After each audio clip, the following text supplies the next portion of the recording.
सभी मित्रों को प्रणाम। सत साहेब, सत साहेब। प्रिय सत्संग प्रेमियों, आज एक मित्र ने पूछा है सत्य क्या है और उसको कैसे खोजें। तो कहिए कि सत्य की खोज, इसी विषय पर आज चर्चा करते हैं। प्रिय सत्संग प्रेमियों, इस यात्रा में ये सैलानी जो सैल करने के लिए आया है, जो इस भव सागर में आया है, इस माया के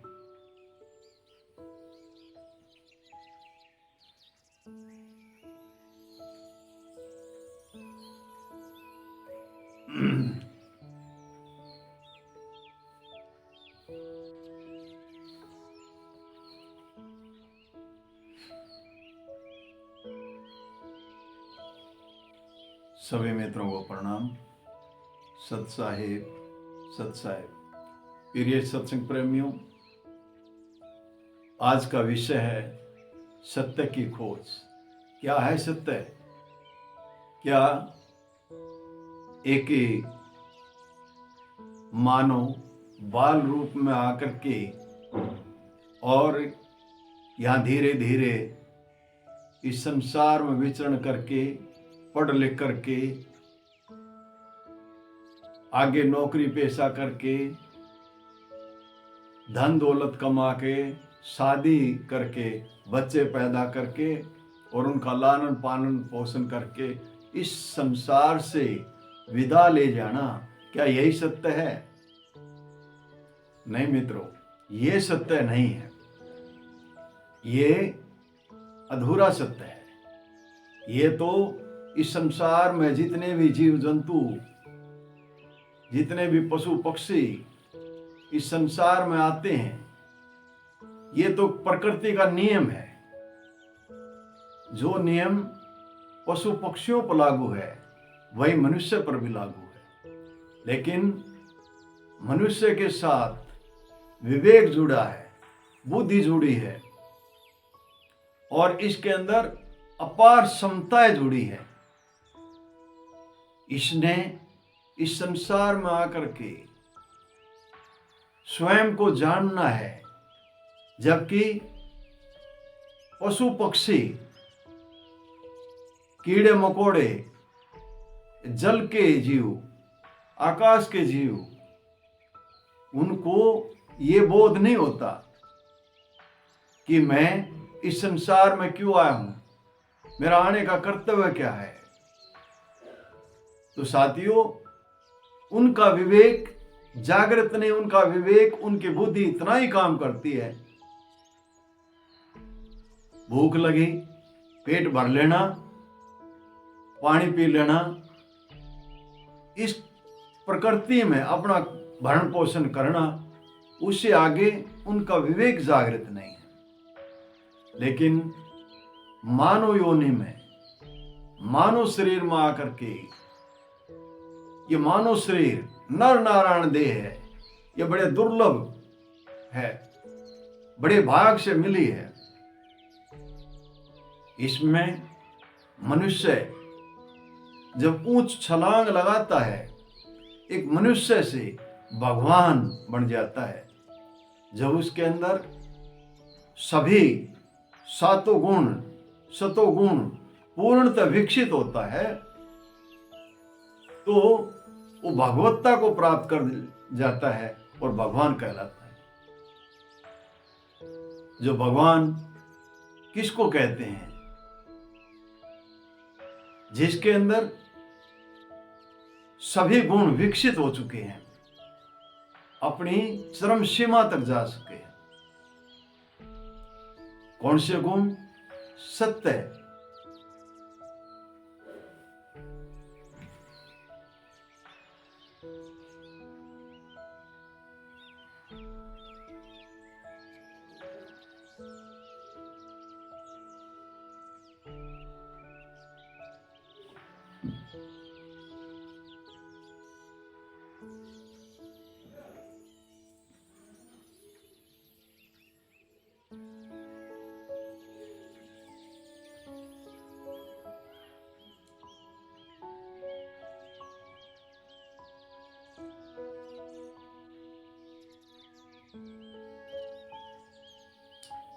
सभी मित्रों को प्रणाम।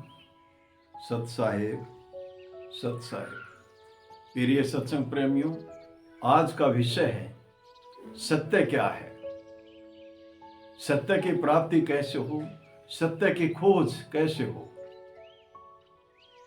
प्रिय सत्संग प्रेमियों, जब कोई बच्चा बाल रूप में इस संसार में आता है तो इस संसार को देखता है, यहाँ की हर वस्तु को देखता है, जीव जंतुओं को देखता है, पशु पक्षियों को देखता है और वो धीरे धीरे यहाँ विकसित होता है, उसका शरीर विकास करता है, यहाँ का अन्न जल ग्रहण करता है और धीरे धीरे जब बड़ा होकर के स्कूल में, कॉलेज में डिग्रियां लेता है, पढ़ता है, लिखता है और पढ़ लिख करके कोई बिजनेस करता है, कोई नौकरी करता है, कोई काम धंधा करता है जिससे अपना भरण पोषण करता है। उसके बाद शादी करता है, बच्चे पैदा हो जाते हैं, फिर उसके लालन पालन में लग जाता है और धीरे धीरे धीरे धीरे उसकी उम्र जो श्वासों की पूंजी लेकर आया था वो घटती जाती है, उम्र बढ़ती जाती है। एक दिन ऐसा आता है वो धीरे धीरे ये संसार में, इस माया के जाल में फंस करके, ये आपाधापी में, मैं मेरी के चक्कर में फंस करके धीरे धीरे यहां से विदा ले जाता है। जितने भी जीव जंतु हैं, पशु पक्षी हैं, जो काम इसने किया वो सभी ने किया है। तो क्या यही सत्य है? ये सत्य नहीं है, ये तो प्रकृति का नियम है, ये सब पर लागू है, ये मनुष्य पर भी लागू है, पशु पक्षियों पर भी लागू, सब पर लागू। इससे हट करके कोई काम करना वही सत्य है। क्या है सत्य? स्वयं को जानना, मैं कौन हूं, मैं इस संसार में क्यों आया हूं, मेरा आने का कर्तव्य क्या है। जब तक ये स्वयं को नहीं जान लेता तब तक सत्य को प्राप्त नहीं कर सकता। नानक साहब कहते हैं, जन नानक बिन आपा चिन्ह मिटे ना भरम की खाई। जब तक ये स्वयं को नहीं जान लेता इसके भ्रम दूर नहीं होंगे, इसका अंधेरा दूर नहीं होगा। जब स्वयं को जानेगा तभी इस माया के प्रपंच को समझेगा। जो ये 5-25 इसके साथ लगा रखे हैं, जो मन, इन सब की चाल को समझेगा और इनकी चाल को समझ करके जब किसी सदगुरु का सानिध्य प्राप्त करेगा, किसी गुरु की शरण प्राप्त करेगा, तब ये सत्य के मार्ग पर आगे बढ़ेगा। तब इसको सत्य का बोध होगा, स्वयं का बोध होगा, स्वयं की जानकारी होगी, मैं कौन हूं, मैं इस संसार में क्यों आया हूं, मेरा आने का कर्तव्य क्या है। तब इसको सत्य का बोध होगा, सत्य की जानकारी होगी। पशु पक्षी उस सत्य को नहीं जान सकते। उनका तो यहां आए, शरीर मिल गया, विचरण किया, लालन पालन किया, पेट भरा और यहां से विदा ले गई। लेकिन मनुष्य का जीवन अनमोल जीवन है, बड़े भाग से मिला है। रामचरितमानस में भी कहते हैं, बड़े भाग मानुष तन पावा, सुर दुर्लभ सब ग्रंथन गावा, साधन धाम मोक्ष कर दवारा, जिन पाइन तिन परलोक सुवारा। रामचरितमानस में कहा, बड़े भाग्य थे मनुष्य का शरीर मिला, इसके लिए देवी देवता भी तरसते हैं। साधन धाम मोक्ष कर द्वारा, ये जो शरीर मिला है ये साधन है।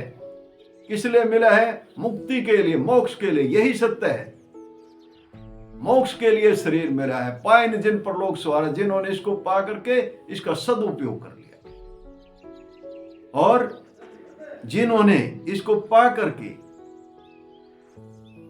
पाइन जिन परलोक सवार, जिन्होंने वर्तमान में उस सत्य के मार्ग पर चले, वर्तमान में अपने जीवन को सुधार लिया, तो उसी के साथ परलोक सुधर गया। तो ये सत्य है। इसने मनुष्य शरीर में आकर के, बहुत सारे उदाहरण हैं जो मानव शरीर में आए और धीरे धीरे उस मार्ग पर चल करके, सत्य के मार्ग पर चल करके मनुष्य से महामानव कहलाए, भगवान कहलाए। वो भगवत्ता को प्राप्त कर लिया तो वो भगवान कहलाए। भगवान महावीर, भगवान बुद्ध, जितने भी संत महापुरुष आए हैं इस धरती पर, सभी ने उस भगवत्ता को प्राप्त किया और भगवान कहलाए।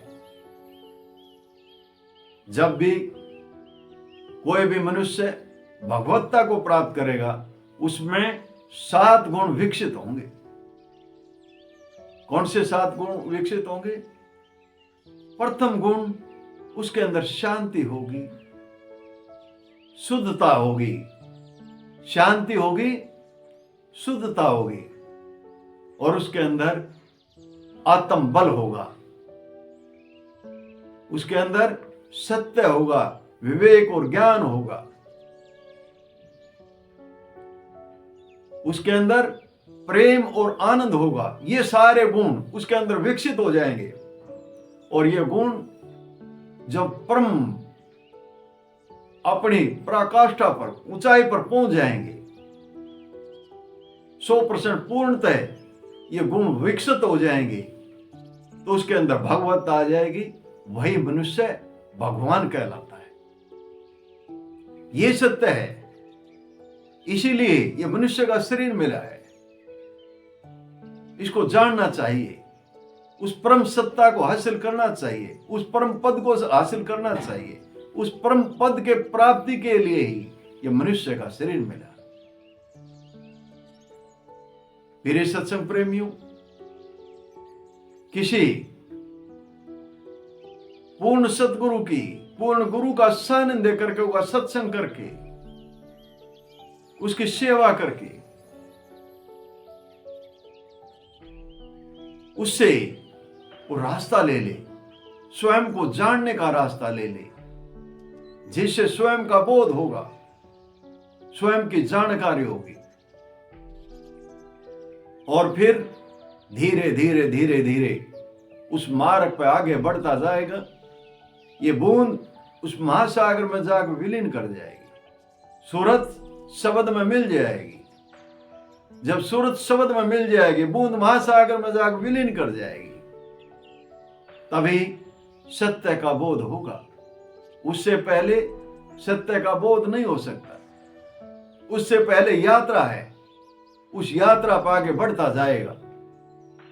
और जिस दिन ये घटना घटेगी, जिस दिन वह बूंद महासागर में जाकर विलीन कर जाएगी और वो महासागर बूंद में विलीन कर जाएगा, तब सत्य का बोध होगा।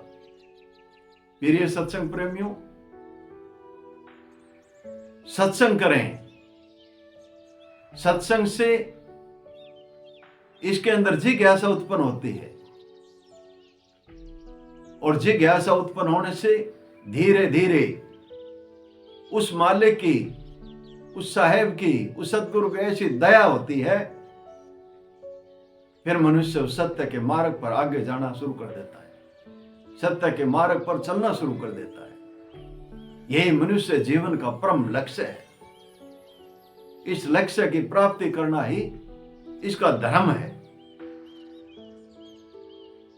प्रिय सत्संग प्रेमियों, आज इस सत्य की खोज के ऊपर थोड़ी चर्चा हुई। इस विषय पर इस चर्चा को ध्यान से सुन करके, मनन करके, चिंतन करके इस पर अमल अवश्य करें, जिससे आपका कल्याण होगा, आपका भला होगा।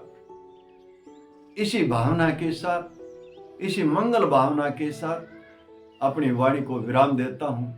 बोलो साधु सत साहिब, बोलो साधु सत साहिब।